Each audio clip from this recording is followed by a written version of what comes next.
नमस्कार, बातमी जनतेचा कर्णधार न्यूज। पुढील बातमी पहा लाईव्ह।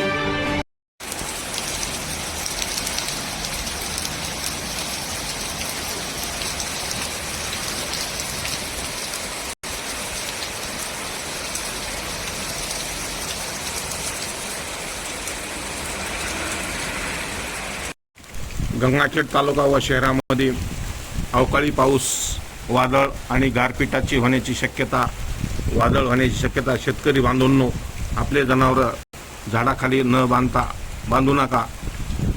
पक्क्या निवारी बांधा आणि झाडाखाली कोणीही थांबू नका। लेबर, कामगार, मजूर इजा पडण्याची शक्यता आहे। गंगाखेड तालुक्यामध्ये आज परिसरामध्ये यज्ञभूमी ह्याच्यामध्ये पावसाचे आगमन भरपूर झालेले आहे आणि मेघ गर्जनेसारखी गरजत आवाज, इजायचा कडकडा, या अशा वातावरणामध्ये आपण झाडाखाली जनावरं व गोरे व आपण थांबूनी